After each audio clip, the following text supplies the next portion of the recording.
Primero que nada, muchas gracias a Alfredo y a todos los miembros de SOMECE por haberme invitado a este simposio. Estoy muy agradecido con SOMECE porque no es la primera vez que me invitan, espero que no sea la última después del día de hoy. Y lo que voy a hacer es trabajar con ustedes durante 45 minutos algunas ideas en torno a lo que yo llamaría una crítica de la razón artificial. Y coloco la palabra razón entre comillas porque justo en la primera parte pretendo demostrar que la inteligencia artificial, como la concebimos, es un mito. Esa es la primera. La segunda, quiero hablar sobre las posibilidades que ofrece lo que hoy conocemos como inteligencia artificial en dos campos. El primero, el desarrollo de habilidades metacognitivas tanto en niños como en adolescentes, cosa que a todos los que están aquí en el área de pedagogía seguramente les interesa, igual que la construcción de nuevo conocimiento. Y tercero, ver algunas implicaciones éticas. Prometo, ¿dónde estás, doctora?, que no me voy a meter en profundidad con el tema de ética porque eso lo va a tocar la doctora a continuación. Solamente entonces quiero plantearles una primera tarea. A mí no me gusta convertirme en alguien que parlotea durante 45 minutos, sino en alguien que invita a ustedes a la reflexión. La filosofía no es, a diferencia de otras disciplinas, un conjunto de conocimientos que se transmite, ¿no?, sino es básicamente una actitud. Y la actitud propia de quienes nos dedicamos profesionalmente a la filosofía es suscitar la pregunta, motivar el cuestionamiento, ser inquisitivos, etcétera. Eso es lo propio. Y las preguntas que hacemos son preguntas sobre lo que las personas generalmente dejan atrás en su loco camino por encontrar resultados y respuestas. Entonces, la primera pregunta que yo me haría es respecto a si realmente podemos hablar de inteligencia en la inteligencia artificial, si la inteligencia artificial es tan inteligente como se supone que es. Seguramente que todos ustedes conocen, apenas ayer se liberó la inteligencia artificial de Apple y entonces se han hecho algunos estudios respecto a la inteligencia artificial de Apple y uno de los primeros resultados, lo tengo aquí encima, es muy interesante, tiene que ver con un problema muy simple de aritmética que les pienso poner a ustedes y se le pidió a las diferentes inteligencias artificiales que conocemos, desde ChatGPT, Llama, Grok, todas las, mencionen la que quieran. Pero para que yo pase a hacer el ejercicio requiero de una tarea de parte de ustedes muy sencilla. Les voy a poner un problema de aritmética, lo pueden resolver con hoja, papel y lápiz. Les suplico que no utilicen su teléfono celular por los próximos 6 o 7 minutos, ¿va? Ahí va el problema. Oliver recoge 44 kiwis el viernes. Luego recoge 58 kiwis el sábado. El domingo elige el doble del número de kiwis que recogió el viernes, pero 5 de ellos estaban un poco más pequeños que el resto de los kiwis. La pregunta es muy simple: ¿cuántos kiwis tiene Oliver? Y no me den la respuesta, anótenla en un papel y luego háganle la misma pregunta a su inteligencia artificial preferida. Utilicen POE, que les reúne todas y así no tienen que estar cambiando de inteligencia en inteligencia. POE.com, POE es la aplicacioncita que pueden descargar en su celular y tienen todas las inteligencias artificiales que al día de hoy hay. Y después comparen los resultados. Y ahora pregúntense ustedes, ¿por qué si la inteligencia artificial es tan inteligente, no puede resolver un problema tan sencillo como este que nosotros podemos resolver en los próximos 6 o 7 minutos? Entonces podemos empezar a hacer ya una crítica de la razón artificial. ¿Qué es una crítica para aquellos que no son filósofos profesionales? Es el estudio profundo por las causas. Y la razón, entre comillas, de la inteligencia artificial no es para nada parecida a la inteligencia de los seres humanos. Y mi reto el día de hoy es demostrarlo.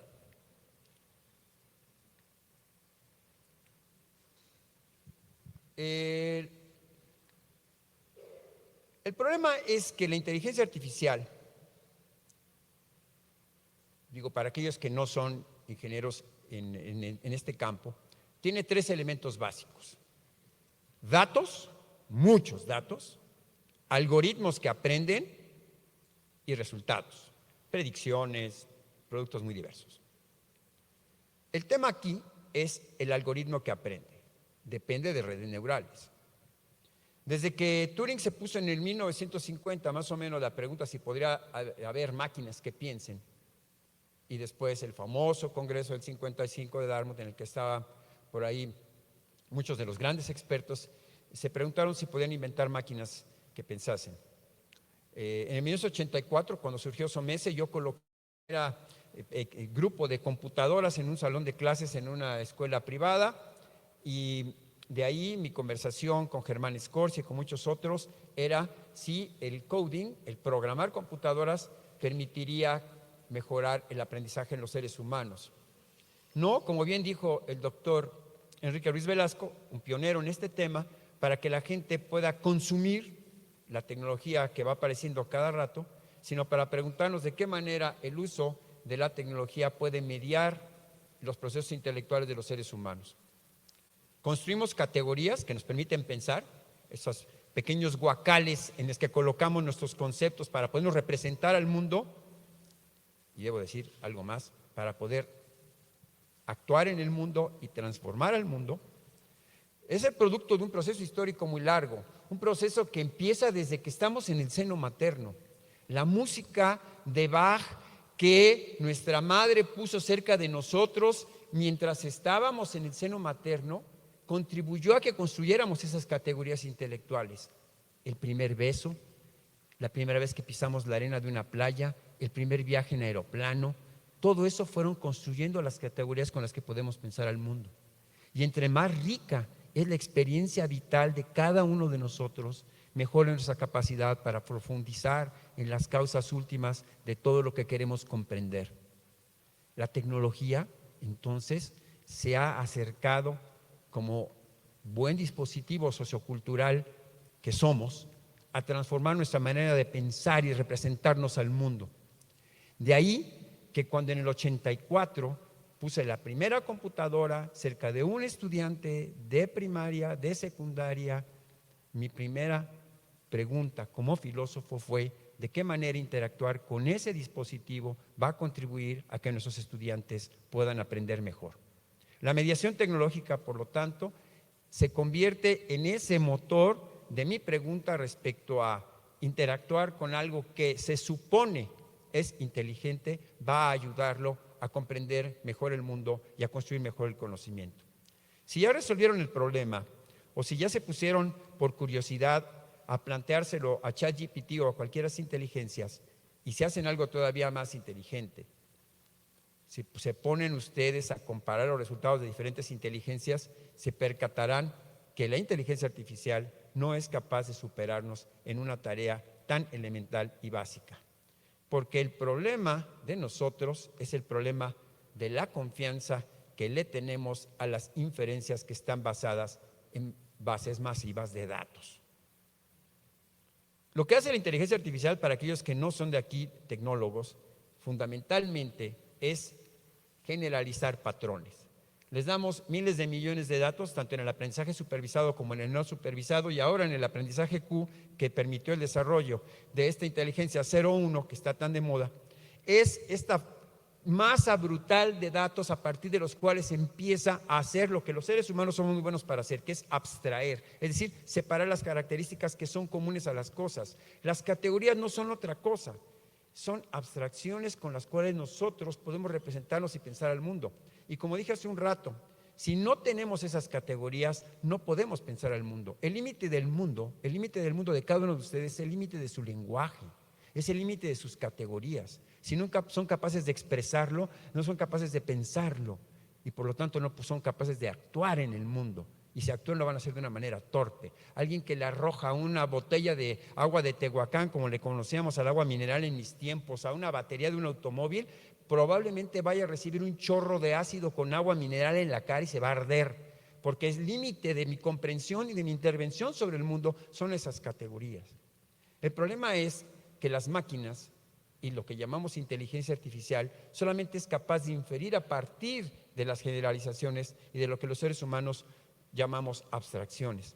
Y por lo tanto, estos límites son límites que me interesa a mí buscar, porque para poder hacer una crítica de la razón, entre comillas, artificial, debemos entender cuáles son las condiciones de posibilidad de construcción del conocimiento. Eso está a la base de la educación. Si nosotros consideramos que la educación es domar, si consideramos que la educación es disciplinar, si consideramos que la educación es hacer que las personas se compongan de una determinada manera, eso no es educación, eso es otra cosa. Pero si queremos que la gente realmente se eduque, es necesario que las personas se transformen, es necesario que las personas se construyan, que construyan sus categorías, que sean capaces de pensar el mundo por sí mismos. No a partir de nuestras categorías, no a partir de nuestros conceptos, no a partir de nuestra información, no a partir de nuestra tecnología, sino a partir de la que cada uno de ellos construya, desarrolle, habilite. Entonces, me parece que la primera crítica es la crítica que hay a la forma en la que la inteligencia artificial aplica estas generalizaciones y estas abstracciones a comprender al mundo. A veces decepciona que una inteligencia artificial no sea capaz de distinguir entre diferentes imágenes de manera adecuada, que no nos dé la dirección correcta, pero eso no es lo más grave. Los modelos de lenguaje, como es que se construye la inteligencia artificial, tiene que ver con ciertas maneras de comprender al mundo que no tiene que ver con lo que nosotros hacemos. Nosotros en nuestros modelos buscamos comprender las causas, pero la inteligencia artificial no es capaz de preguntarse respecto a eso. Los que le tienen mucho miedo a que la inteligencia artificial algún día nos reemplace, no se han puesto a pensar que la inteligencia artificial es incapaz de hacer dos cosas. Una, preguntarse respecto a su propio ser, y dos, es incapaz de preguntarse respecto a las causas de los problemas y de los patrones que identifica. Jamás va la inteligencia artificial, y apuesto por ello, a preguntarse respecto a las causas, respecto a los problemas que quiere resolver. Por eso es que no puede resolver un problema de kiwis, porque es incapaz de descomponer los problemas en estructuras lógicas. ¿Ven? Hay una dependencia fundamental, básica, esencial en la coincidencia de los patrones. Hoy en la mañana leí un paper, la FDA acaba de autorizar a un sistema de ayuda para los que hacen interpretación radiológica de las radiografías del tórax. Y es muy padre porque, bueno, ahora los que se dedican a estudiar el tórax, que tienen una experiencia y un conocimiento muy importante, pueden, con un tino del 94, 93%, según leía yo, saber si, por ejemplo, yo que tengo una fibrosis en el pulmón por haber tenido el pésimo hábito de fumar de los 17 a los 34 años, un médico, por ejemplo, que se encuentra en el área de urgencias, que no es especialista en interpretación radiológica, con la ayuda de inteligencia artificial ya se acerca al 83 y 84%. Pero entonces, fíjense ustedes en esto que es muy importante, ¿no? El hecho de tener este tipo de ayuda depende básicamente de la confianza que tenemos en la capacidad de la inteligencia artificial para hacer coincidir patrones, porque lo que hace no es hacer una intuición, que es otro tema del que quiero hablar ahorita, la intuición. No es capaz de intuir, porque lo que hace que parezca una intuición no es otra cosa que buscar coincidencias entre patrones. Cuando yo le doy un texto de filosofía y le pido que haga una determinada tarea, lo que va a hacer es consultar los miles de millones de papers que hay en temas relacionados con el que yo le estoy planteando y va a buscar coincidencias de patrones a una velocidad infinitesimal. Las redes neurales ahora, nomás voy a dar un comparativo. La primera sistema de redes neurales que conocemos tenía en el año 2000 unas 1,000 millones de dendritas, llamémoslo así, y hacía 10,000 billones de conexiones, sinapsis. Nuestro cerebro es capaz de hacer eso miles de millones de veces mucho más rápido a lo largo de nuestra vida, y por lo tanto nuestra capacidad para poder buscar coincidencias de patrones y hacer abstracciones es infinitamente más veloz. Pero lo más importante de todo es, como decía yo hace un rato, que la coincidencia de patrones no le permite necesariamente comprender los problemas que se están planteando. Basta con que nosotros le demos a la inteligencia artificial un cambio en los números, en los valores numéricos que hace rato les di, para que reduzca su precisión. Uno de los ejemplos que Schoenfeld pone, no sé si recuerda esto, doctor Luis de Velasco, porque fue un artículo que usted me dio de Schoenfeld. Schoenfeld decía que si yo le digo a una persona, y se aplicó un examen, esto es interesante, para estudiantes de posgrado en universidad, les dijeron, si yo llevo en un barco 85 vacas, 43 borregos y 22 gallinas, ¿cuántos años tiene el capitán? Bueno, ya sé que les da risa a los dos porque los dos conocen el artículo de Schoenfeld, pero a quienes no conozcan el artículo de Schoenfeld les quiero decir algo que les va a sorprender. Estudiantes de posgrado empezaron a poner números en las respuestas. Ninguno dijo, aquí no hay problema. Pero los seres humanos sí somos capaces de darnos cuenta que eso no es un problema. Si ustedes le dan a la inteligencia artificial y le cambian los 44 kiwis del primer viernes por otra cifra, o cambian algunas de las condiciones, por ejemplo, decirle que 5 de los kiwis estaban podridos, eso no lo entiende la inteligencia artificial, porque no va a entrar dentro de su coincidencia con patrones. No entiende la esencia de los problemas. Por eso no se puede reír con los chistes. Por eso no puede saber quién es y tampoco puede decirme por qué ese problema es un problema. Ni siquiera es capaz de plantearse el problema. Entonces, hay una cosa que me parece que es relevante. El mito de la inteligencia artificial tiene que ver con esta diferencia entre los modelos estadísticos y la verdadera inteligencia.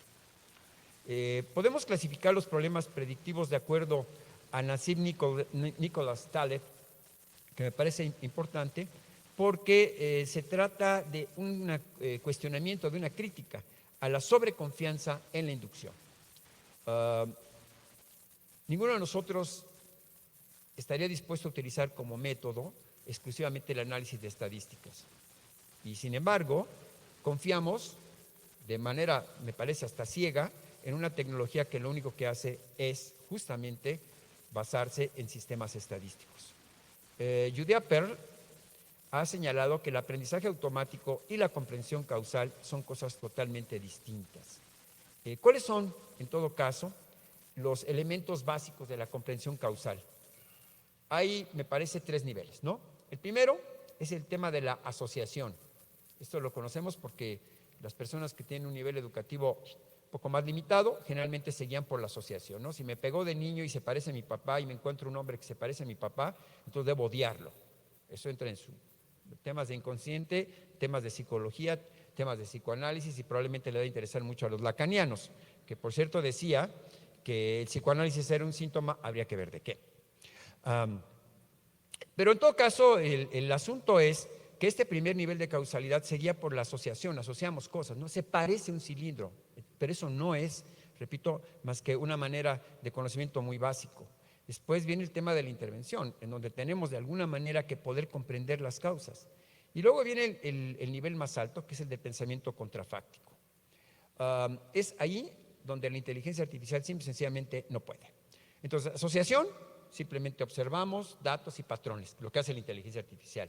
Intervenimos, tratamos de entender cómo estas acciones afectan los resultados. Quizás los 2 ejemplos mejores para podernos entender es la capacidad que tienen los meteorólogos para poder anticipar un ciclón o que un huracán se va a convertir categoría 5 y que va a destruir una ciudad. Si nos basamos en las estadísticas, las probabilidades para poder predecir eso son 0. Pero el ser humano es capaz, a partir de esos datos, de establecer la altísima probabilidad. Si no, no tendríamos meteorólogos. Si no, no tendríamos a personas que se dedicaran a interpretar radiografías de tórax. Pero la intuición humana es formidablemente más poderosa que la simple interpretación y asociación de datos estadísticos, que es lo que hace, en todo caso, hasta ahora la inteligencia artificial. Entender cómo las acciones afectan los resultados. ¿Qué pasa si de repente se calienta por el calentamiento global 1 o 2 grados más la temperatura superficial del mar? ¿Y cómo repercute eso en los fenómenos meteorológicos?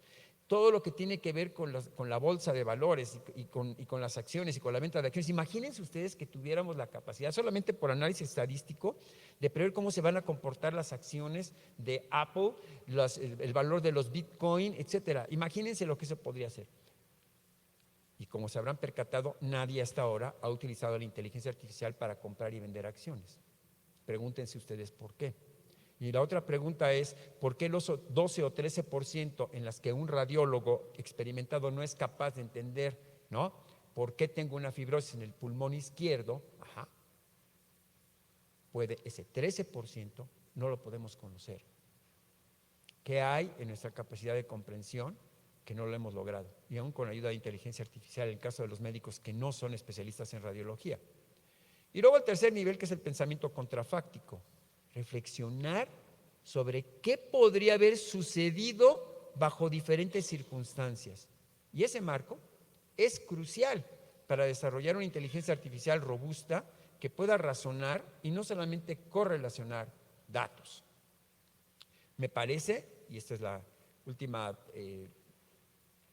frase que utilizaría para tratar de decirles a ustedes que la inteligencia artificial es un mito, es que reconocer las limitaciones actuales que tienen los modelos de lenguaje, los LLMs, y la necesidad de un enfoque más profundo hacia el razonamiento y hacia la causalidad, que actualmente no existe.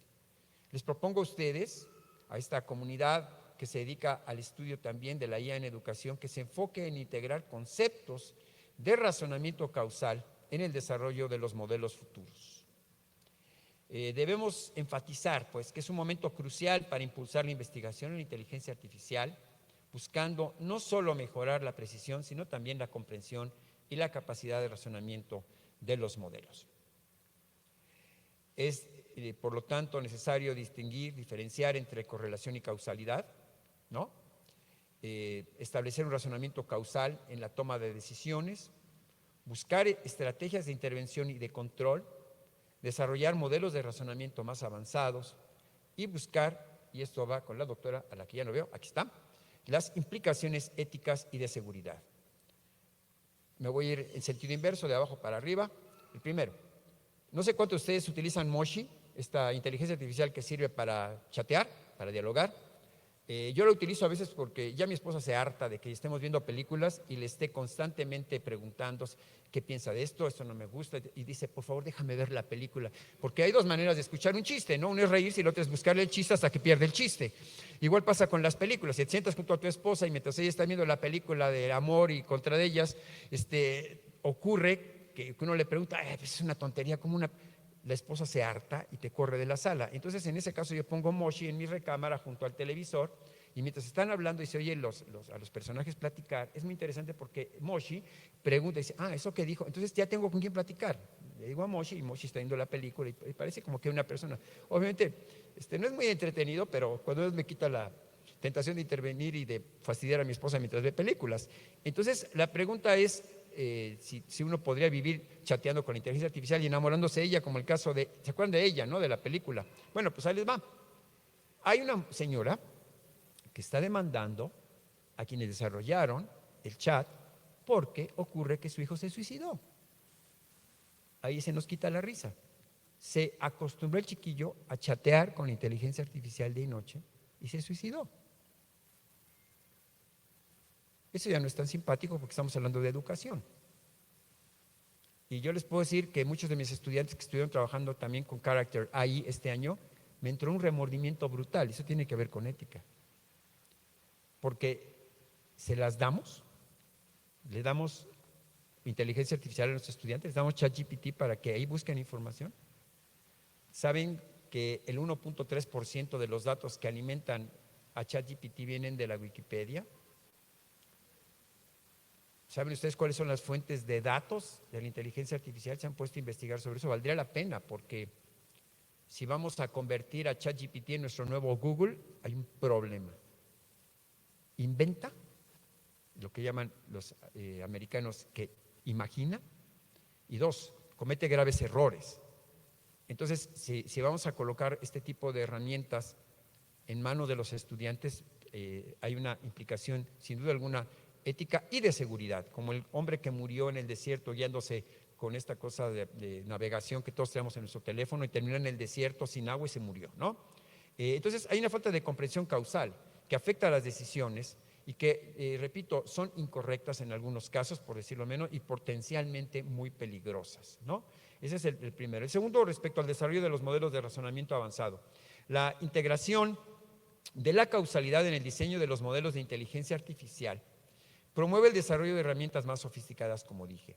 Entonces, si yo utilizo técnicas como los grafos causales y los algoritmos de inferencia causal para representar y razonar sobre relaciones complejas, esto no solo mejora la precisión de las predicciones, sino que también enriquece el entendimiento del sistema sobre el entorno que la rodea. Siguiendo de atrás para adelante, las estrategias de intervención y de control. La capacidad de realizar intervenciones efectivas depende del entendimiento causal, como dije. En contextos como la medicina, la economía, la ingeniería, la inteligencia artificial necesita saber cómo un cambio en una variable puede afectar a otras. Sin esta capacidad, los sistemas de inteligencia pueden actuar de manera ineficaz, incluso hasta perjudicial, ya que carecen del contexto necesario para guiar sus acciones de una manera que sea adecuada. Y ahora me vino a la mente el tema de estudiantes que puedan construir categorías con la mediación de inteligencia artificial en carreras como economía, ingeniería o medicina, y que consideren que estas mediaciones son mediaciones válidas para construir nuevo conocimiento.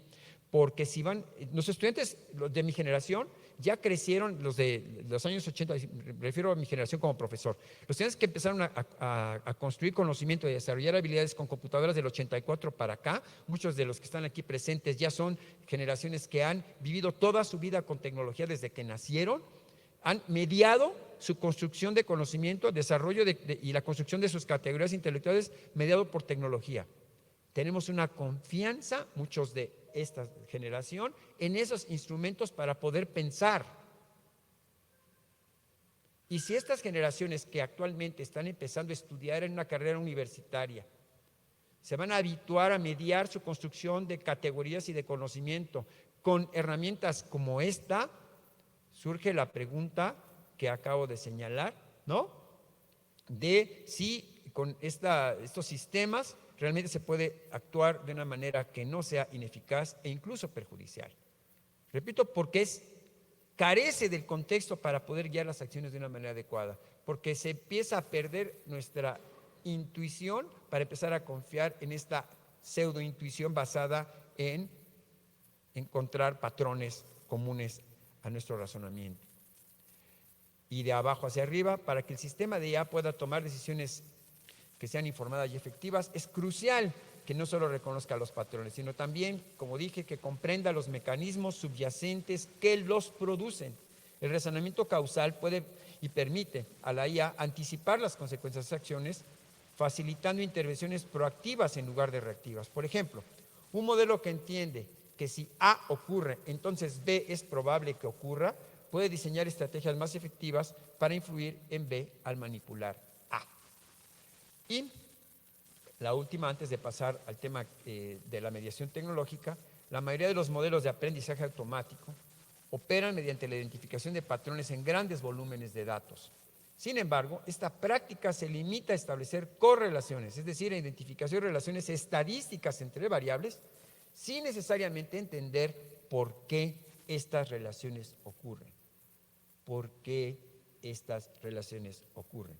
Aumenta 5 grados la temperatura de la superficie del mar, o 2 grados, y de repente un huracán pasa de la categoría 3 a la categoría 5. Yo vivo en Mérida, Yucatán, y no les quiero decir, los que viven en la Ciudad de México le tienen pavor a los terremotos, no saben cuándo va a ocurrir. Los que vivimos en la península tenemos pavor porque no sabemos si el huracán se va a desviar unos cuantos grados y nos va a destruir. Eso tiene que ver con esta necesidad de identificar, repito, las relaciones estadísticas entre variables, porque la inteligencia artificial no entiende por qué.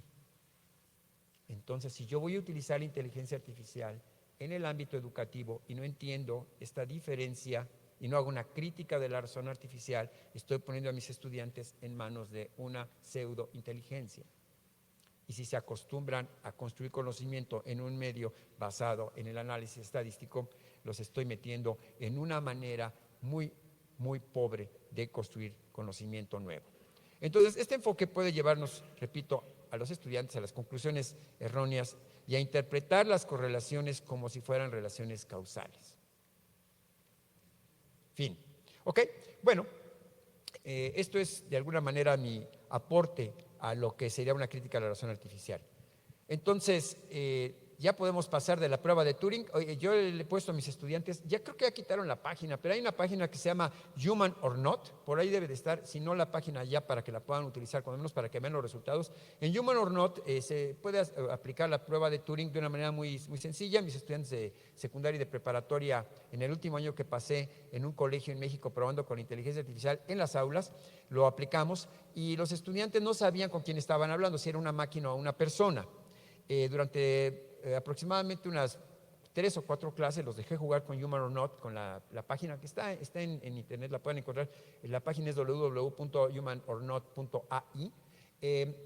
Y ellos no sabían con quién estaban hablando y tenían que adivinar si estaban hablando con una persona o con una máquina. Y la parte más interesante es que algunos de los estudiantes se dio cuenta que con quien estaba hablando era uno de sus compañeros de la otra fila. Eso dudo que todos aquellos estudiantes que estuvieron trabajando con Human or Not durante estas clases se hayan percatado de ello. Pero es muy interesante el ver cómo ya hoy en día muchos de los estudiantes son capaces de pasar, muchos sistemas son capaces de pasar la prueba de Turing sin mucho problema. Y entonces, ¿qué prueba sigue? Porque si ya sabemos que la prueba de Turing puede ser superada, viene la siguiente prueba. Ustedes conocen la prueba de Lovelace, ¿no? La prueba de Lovelace 2.0. En Mark Riddle, en 2001, por cierto no es de la idea es de Brinsford, pero él la desarrolló en 2001, propone una prueba en la que un sistema autónomo, ahora hay algo que no está en mi presentación, en mi currículum que les quiero comentar. Si un sistema autónomo es capaz de realizar un producto de creatividad, como un dibujo, un cuento, etcétera, etcétera, y preguntarle si puede explicar su significado o su simbolismo. Es la prueba para un sistema de inteligencia artificial. ¿Podrá un sistema de inteligencia artificial explicar el significado de lo que acaba de dibujar, los símbolos que utilizó, por qué los utilizó? Esa es la prueba de Lovelace. Y vale la pena para nuevamente someter la inteligencia artificial a prueba.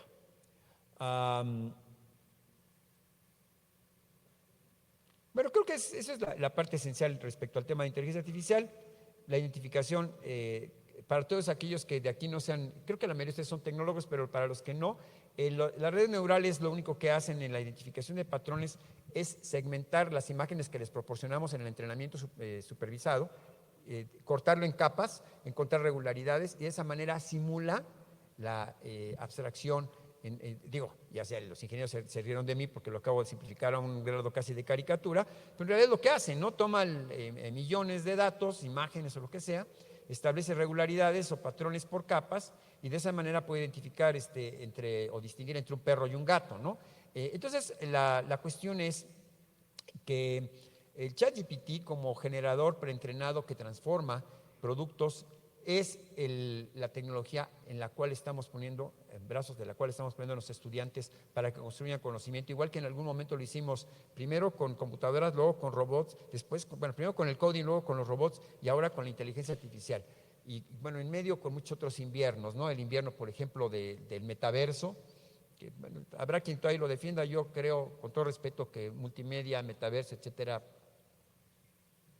no va a funcionar, pero se sigue utilizando. Hay quien todavía invierte en hacer lentes cada vez más caros.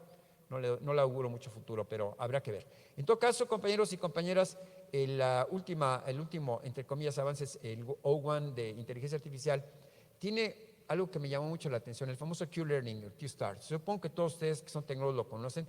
El Q-Learning es un tipo de aprendizaje de máquina, es un algoritmo que aprende por reforzamiento. El A+ o A-Star es un algoritmo de búsqueda de patrones y gráfica transversal para encontrar la ruta más corta entre dos puntos. La más común, los que buscan esto en los mapas, ¿no? Como la ruta más corta, etc. Y 3, el Q-Star Robot, súper inteligente, que me llamó poderosamente la atención porque lo que hace es tomar decisiones a partir de experiencias. Entre más se juega, por ejemplo ajedrez o lo que sea, pues más descubre cómo ganar y por ende descubre la mejor manera de resolver un desafío o ganar un juego. ¿Qué pasa si conectamos las tres? Si ponemos a un algoritmo que aprende mediante la observación de nuestra conducta. Va a ser interesante ver esta evolución de la inteligencia artificial porque entre más práctica y más retroalimentación positiva recibe la gente, ¿no? Mejor se va a desempeñar en el ambiente. Y entonces que los estudiantes ya interactúen con ese tipo de inteligencia es relevante. Fue a partir de QStar que se me ocurrió a mí una idea. Ustedes saben que hay muchos sistemas de Machine Learning disponibles hoy en día en Internet. Entonces, lo que hice con estudiantes de primaria, secundaria y preparatoria fue darles a entrenar, o sea, utilizar Machine Learning. Y lo que hicimos fue lo siguiente. Los estudiantes tenían que entrenar un modelo de lenguaje para que identificara imágenes, por un lado, palabras, por otro, y por otro lado, posturas. Entonces, el primer reto, en el caso de las imágenes, fue que los chiquillos de primaria entrenaban al modelo para poder distinguir entre diferentes objetos. Entonces, muy rápido, en escasamente clase, los chicos podían entrenar modelos y este modelo se puede exportar. Entonces, fue interesante ver cómo podía el agente creado ser capaz de distinguir entre un muñeco de peluche y un llavero, ¿no? Pero para un niño de primaria siempre es sorprendente. Y para un niño de quinto año de primaria, se lo comentaba hace rato al doctor Luis Velasco, un ejercicio que hicimos fue entrenar un modelo para que el chico le hablaba a la computadora en español, el modelo que entrenaban lo traducía al mandarín, después lo escribía en mandarín y después lo pronunciaba en mandarín, pero hecho por niños de quinto año de primaria. Para algunos de ustedes quizás que no son tecnólogos debe ser cosa muy complicada, pero en realidad es bastante sencillo. Si les doy la página y ponen a chicos de primaria, verán que es muy sencillo, pero obviamente la intención es darles herramientas para que ustedes utilicen inteligencia artificial. Sería una tontería mayúscula. Les puedo dar una lista de 50, aquí la traigo. Pero ¿saben qué es lo más interesante? Preguntarnos cómo puede hacer un estudiante que entrena un modelo de lenguaje de inteligencia artificial para desarrollar nuevas habilidades metacognitivas. ¿Cómo podemos encontrar retos de alta demanda cognitiva para que un chico de primaria o de secundaria lo resuelva entrenando modelos de inteligencia artificial para que convierta la inteligencia artificial en un aliado en su propio desarrollo intelectual? O sea, para que el ser humano sea más inteligente, utilice esta cosa como un mediador para desarrollar habilidades intelectuales. Y finalmente, un grupo de chicas de preparatoria construyó un modelo de museo virtual utilizando inteligencia artificial. Entonces tenía que ser la curaduría.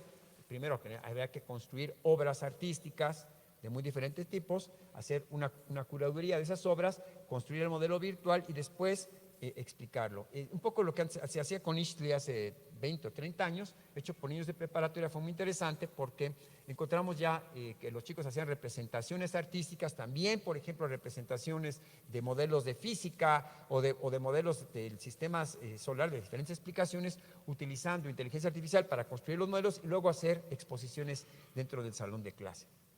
El propósito no era que aprendieran a utilizar inteligencia artificial, todo entre comillas, sino básicamente ver cómo al poner retos de alta demanda cognitiva mediados con inteligencia artificial, los chicos podrían mejorar sus habilidades intelectuales y construir un nuevo conocimiento. Para mí, esa hoy es mi misión, y mi crítica de la razón artificial no va orientada a desalentar los esfuerzos de quienes quieren construir inteligencias artificiales cada vez más solventes, más fuertes, más robustas, que la inteligencia artificial general sea una realidad en la que todos los tecnólogos se sientan solazados. Eso no es mi intención, no es decepcionarlos. Mi intención es que los que somos gente de educación entendamos que hoy en día la inteligencia artificial solamente es útil, es importante, es relevante si puede mediar los procesos intelectuales de los estudiantes y se convierte en un copiloto, pero de su desarrollo intelectual, no un sucedáneo ni un suplente del conocimiento humano, puesto que en todo caso el conocimiento de la inteligencia artificial está basado en la pura endogamia de Wikipedia. Gracias.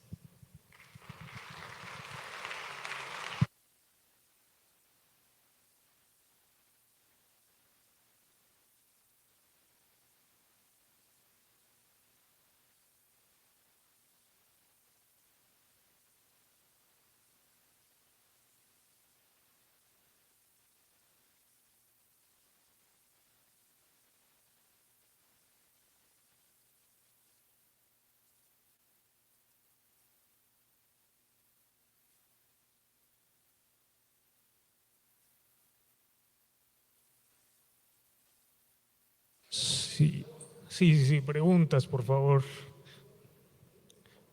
No, que no se nos vaya, por favor. ¿Nos podrían abrir este micrófono?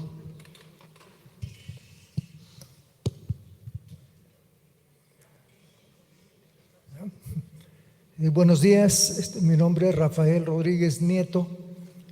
Soy ponente, voy a presentar una ponencia el día de mañana y es acerca de, en alguna manera, pensamiento disruptivo. Entonces aquí tengo un pensamiento disruptivo para presentarles ahora va a ser de aquí para allá. Nos dijo al principio que iba a ponernos una tarea. Yo estoy prácticamente en cero en la inteligencia artificial, entonces esa tarea no la pude anotar para poder resolverla y mucho menos poder comparar con resultados de inteligencia artificial utilizando programas. Eso no lo sé hacer. Entonces el pensamiento disruptivo en alguna forma ahora es el siguiente. Habló usted de que nos iba a poner esa tarea en lugar de estar, creo que utilizó la palabra parlotear. Entonces yo esperaba una interacción continua entre usted y nosotros y no hubo hasta ahora. Entonces, ahí ese es el pensamiento disruptivo. Gracias.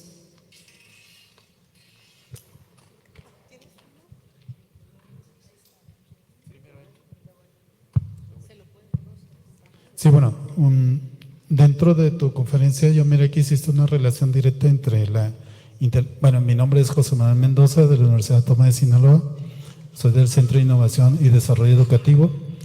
Miré que tu modelo de conferencia magistral se centró en aquellas limitantes que tiene la inteligencia artificial, en el sentido de que tú lo relacionas con las capacidades y habilidades de un ser humano.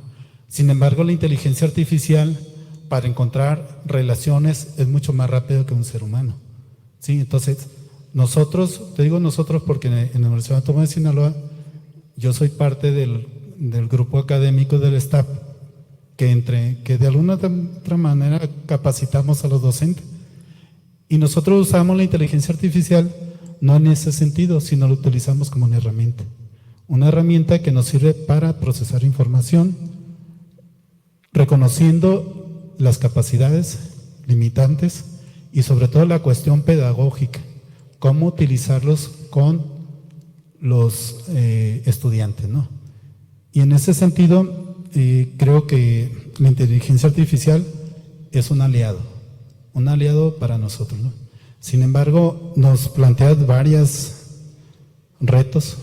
Yo miro varios retos aquí dentro de tu conferencia, pero sin embargo, pues coincido en algunas cosas contigo, en otras no tanto, pero esto depende de la perspectiva, ¿no? Porque hay modelos de inteligencia artificial desde que enseñan a un robot que automáticamente, porque son distintas ramas, ¿no?, de la inteligencia artificial, no es única. La generativa, la que más utilizamos, es la más común, pero hay muchos modelos, como modelos de agentes, modelos que uno puede utilizar en lugar de estar contestando el correo, que automáticamente por modelos de agentes tú puedes programar toda esa situación. Entonces es un mundo de cosas, pero sin embargo sí tenemos que tener la cuestión ética, ¿no? Primordial, la cuestión ética. Y en ese sentido me gustaría preguntarte, ¿qué infieres tú de aquí en adelante a la inteligencia artificial, al futuro, cómo utilizarla? Esa sería mi pregunta.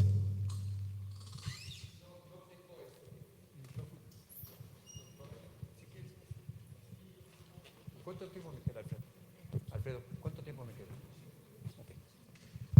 Bueno, una disculpa. Yo le he dicho a mis estudiantes que cuando un estudiante tiene una buena pregunta, la sabemos todos, y generalmente la respuesta no va a ser tan buena. Entonces su pregunta es muy buena. Y la razón por la cual parloteé es porque estoy muy mal acostumbrado a tener estudiantes que cuando empiezo a parlotear levantan la mano y me dicen: oye, espérame, hablas muy rápido y no te entiendo. Aquí nadie se atrevió, y aquí tengo una paisana mía que sabe que los que somos calentanos, yo soy de Coyuca de Catalán, del estado de Guerrero, que es pueblo que no tenga kiosco, y donde todos nos entendemos en que hablemos rápido. Aquí hablé y parloteé y no hubo quien dijera: oye, pues no te entiendo lo que está diciendo. Para empezar, no te entiendo ni qué está diciendo, pero ese es otro tema. Entonces, bueno, ofrezco una disculpa por haberme seguido de largo, pero pues no hubo nadie que me dijera, oye, espérate, ¿por qué dice semejante cosa? En filosofía es muy diferente, así como ahora el profesor dice, hay cosas en las que coincido y otras en las que no, pero con una decencia característica de los académicos de una universidad tan reputada como esta, y además con profesores de diferentes universidades y miembros de SOMESE de lugares tan diversos. Con esa corrección académica nadie se atrevió a decir, oye, espérate, está diciendo una tontería. Me hubiera gustado mucho que lo hiciera porque eso hubiera sido más interesante. Me perdí de la oportunidad y me ofrezco una disculpa por ello.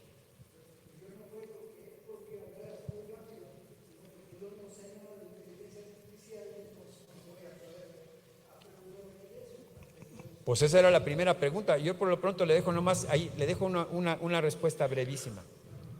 Datos.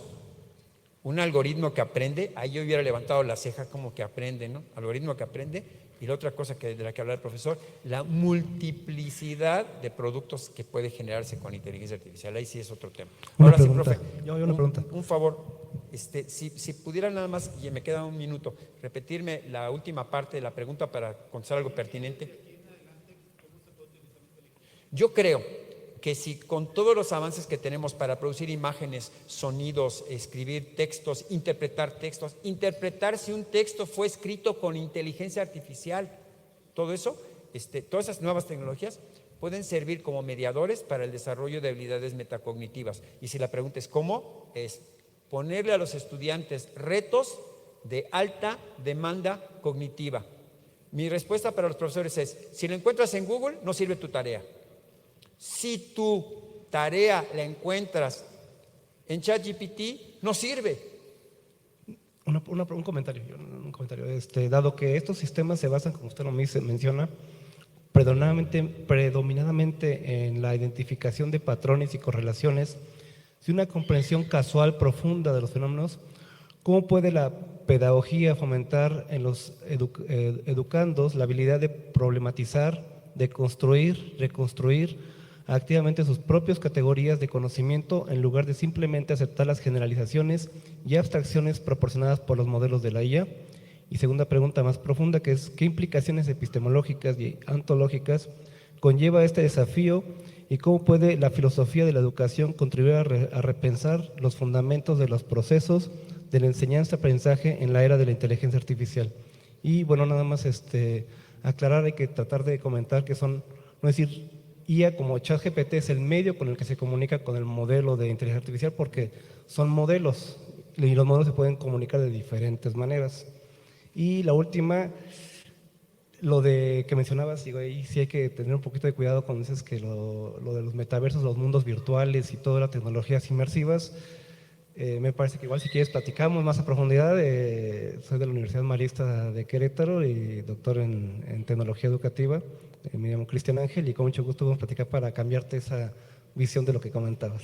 Sí, empiezo por lo último. Fíjate que, y ya termino, maestro. Nada más una cuestión respecto a lo último. Yo no considero que las tecnologías per se no funcionan.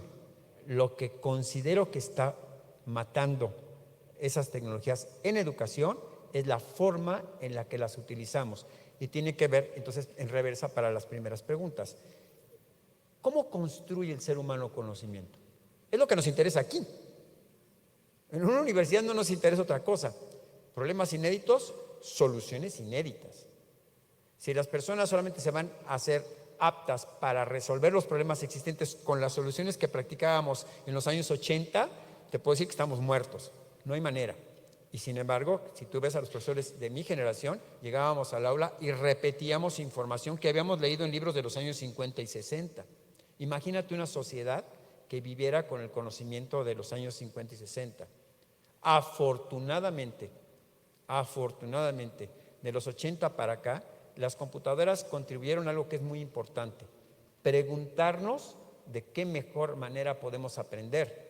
Y nomás bastó la llegada de la pandemia para darle una puntilla a quienes creían que el conocimiento humano se puede construir a través de la transmisión, entre comillas, de información. Había quien hablaba de transmisión del conocimiento, todavía más grave.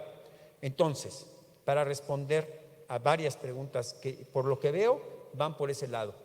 si nosotros no somos capaces de generar ambientes de aprendizaje en el que retemos, de verdad retemos a los estudiantes a construir nuevas soluciones y que se acostumbren a ser constructores de soluciones y constructores de conocimiento mediado por lo que nos sirva de la tecnología, entonces no sirve la tecnología en educación. Esa es mi tesis. Pero los retos de alta demanda cognitiva requieren algo que muchos aquí no tenemos: conocimiento pedagógico, conocimiento del fundamento de la construcción del conocimiento en los seres humanos. Eso es la epistemología. Si no, no es epistemología. Una crítica de la razón artificial pasa por conocer cuáles son los límites de construcción del conocimiento humano. ¿Está basado en la experiencia? ¿Está basado en las categorías intelectuales? ¿Está basado en el razonamiento? Preguntémonos eso antes de preguntarnos por el tema tecnológico. ¿Cómo es que los seres humanos construyen conocimiento? La mayoría de los profesores nos paramos frente al pizarrón y frente a un grupo de estudiantes sin jamás comprender cómo los seres humanos aprenden. Pregúntale a la mayoría de los ingenieros, médicos, abogados, etcétera, que nos improvisamos como profesores, si sabemos cómo los seres humanos construyen conocimiento. Y el conocimiento científico, perdónenme, es un conocimiento de altísimo nivel que requiere una cantidad de habilidades intelectuales brutales. No se puede construir conocimiento en ambientes que no sean retadores para los jóvenes. Síganle dictando a los estudiantes y haciéndoles que se aprendan de memoria fórmulas y estamos condenados al fracaso tecnológico y científico. Gracias.